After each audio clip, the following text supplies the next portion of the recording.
It's been a long time since we did a military video, so I'm excited to get back into it. Someone recommended me this video in the comments, so thank you so much. Big shout out to you who recommended me this video. I'm surprised I haven't watched this already actually.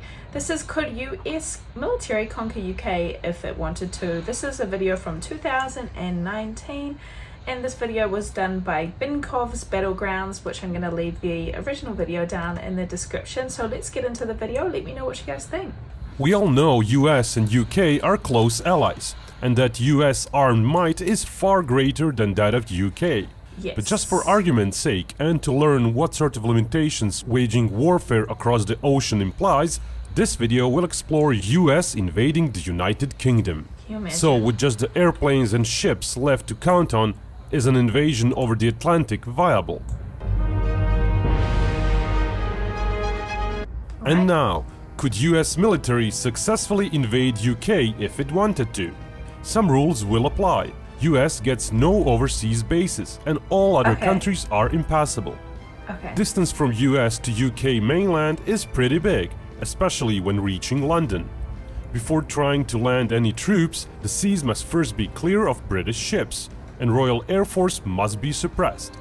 US has a massive advantage when it comes to naval assets. Basically, all of its assets are made for oceans and could operate near UK if needed.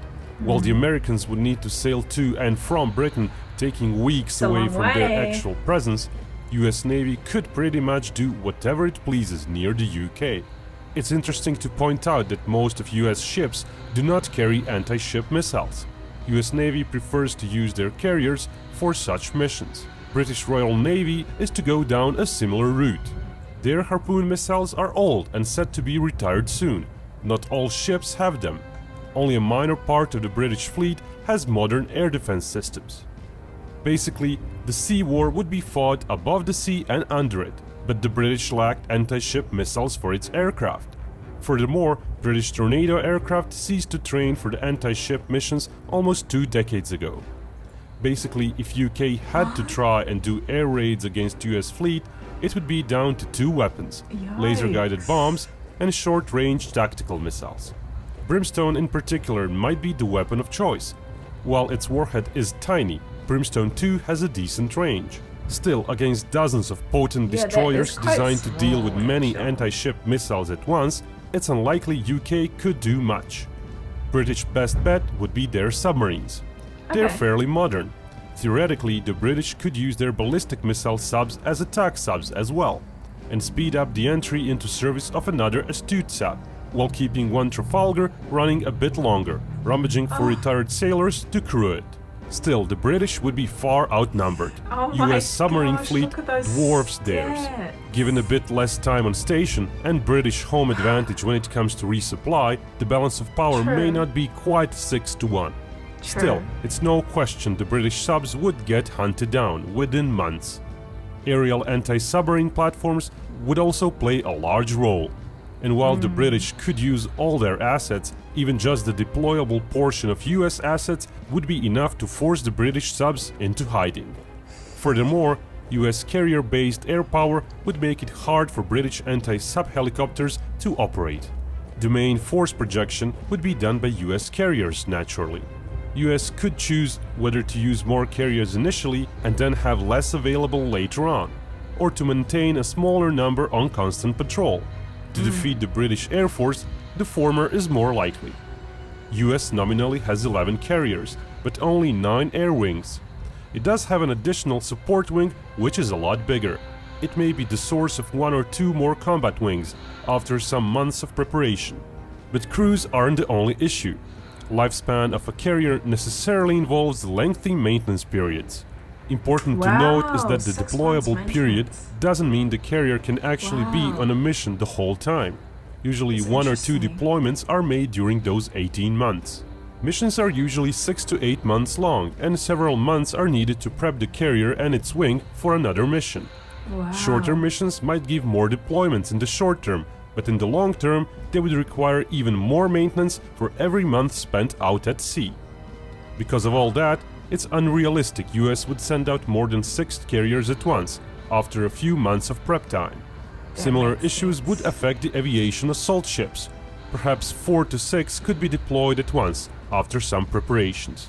Grand total of combat planes US Navy and Marine Corps could muster in a few months-long air campaign is thus smaller than the total number of US planes.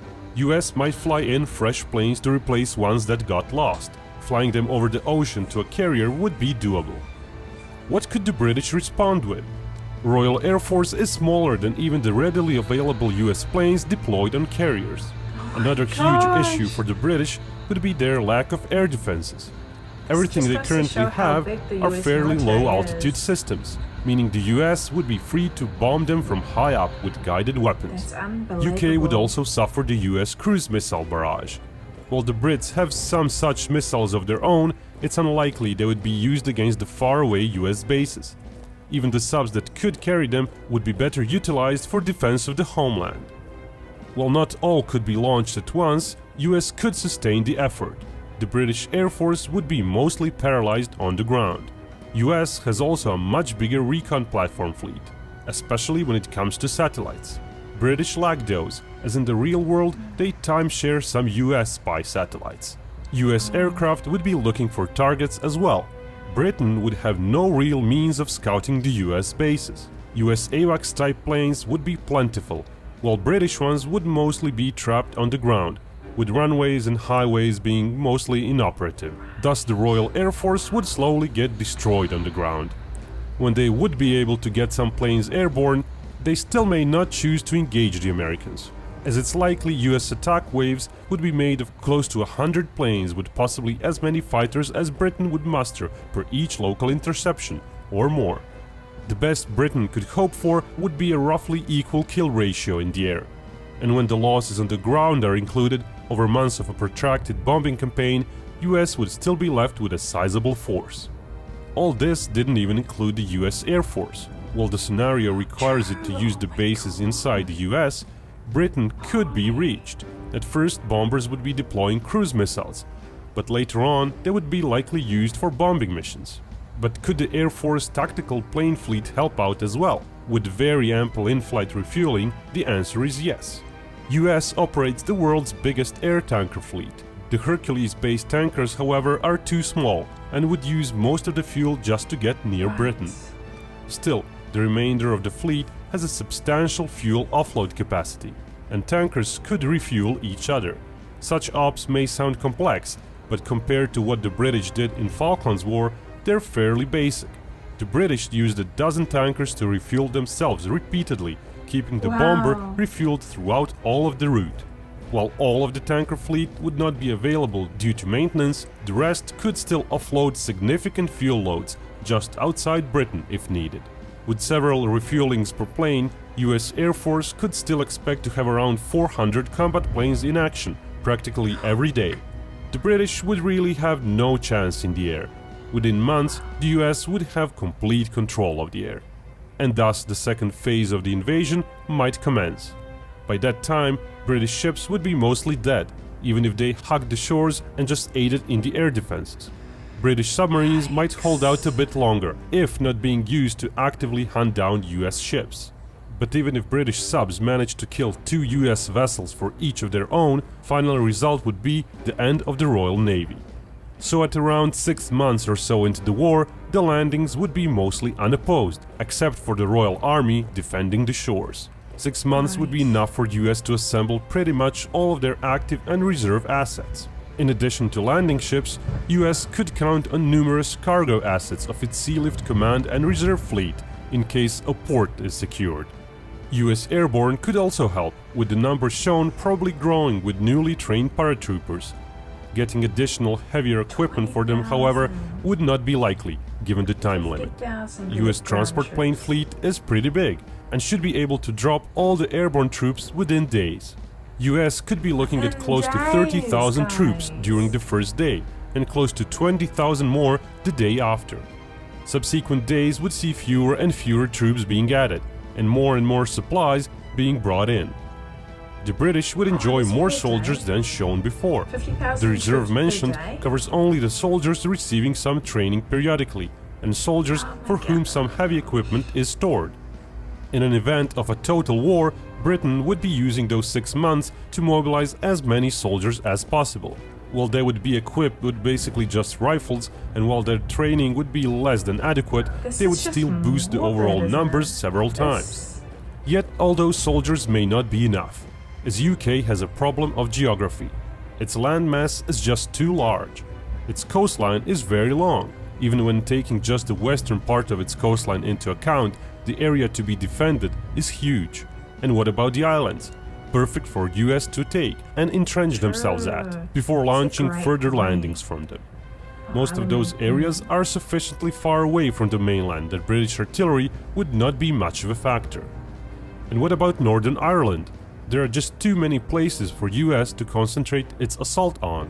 The British would not be able to move their forces around easily and protect those islands or the Northern Ireland. So the islands would fall one by one. Then either Northern Ireland would be taken or part of Great Britain would fall. Hard to traverse overland Scotland would be an obvious choice, though that would also slow down US breakthrough as well later on. Cornwall or Devon are also decent picks, as British defenders lack room to swoop down on the US beachhead from all directions, though such areas would likely be more heavily populated by British military to begin with. Once the US manages to secure ports and airfields and brings in US Army reinforcements, it would be basically game over for the British. US would build up its helicopter force on the areas it has taken, which is considerable. While the British have a fleet of their own to help quickly distribute its forces where needed, their numbers are small. Both sides would of course be losing many helicopters, US to British low-level air defenses and British to US fighter cover, which would continuously be flying over the important areas. The British would have only a small part of shown inventory of heavy weapons present at any one point the US attacks. While US would also not be disembarking thousands of its Abrams tanks or 10,000 of other heavy combat vehicles, the overwhelming fire support coming from various directions would more than make up for it. Fire support from the ships may come in form of MLR units firing from the ships rather than actual gun barrage. US ships still lack long-range gun rounds. Attack helicopters are another way of concentrating force in one area quickly, but again the British are far outmatched, even if just half of US numbers are present. The issue for the Americans would be time.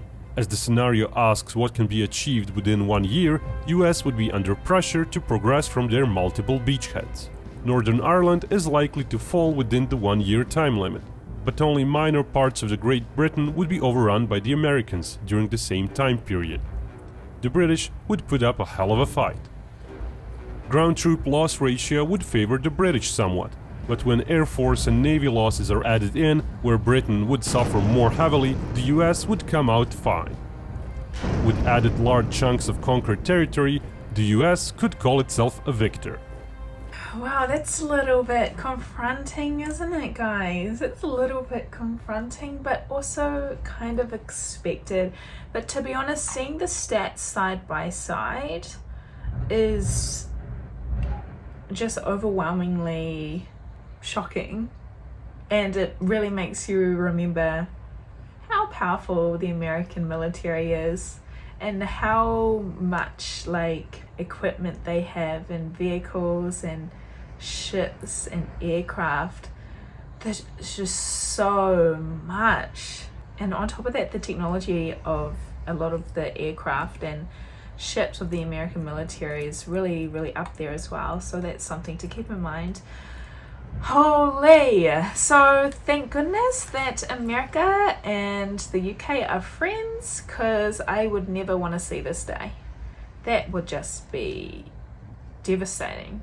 Oh my gosh, devastating. Yeah, it should be shocking, but crazier things have happened in this world, but I just don't think the US would ever want to do that or feel any need to do that, so that's good. But what would I know?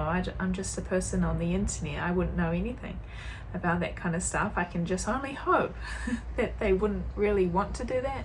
But let me know your thoughts down below. Thank you so much for watching with me, you guys, and thank you so much to the person that recommended this video. I still can't believe I hadn't watched this video before because it's an interesting concept, but also an expected result in my opinion. So thank you guys so much for watching. If you haven't already, follow me on Twitch for live streams. My username is just courtney.coulston, and follow me on Instagram for my day-to-day life. I recently became a flight attendant, so if you want to keep updated with those kinds of updates, feel free to follow me on Instagram. It's just courtney.coulston as well. Thank you guys so much. Have a wonderful day, and I'll see you all in my next video. Bye guys. Mwah.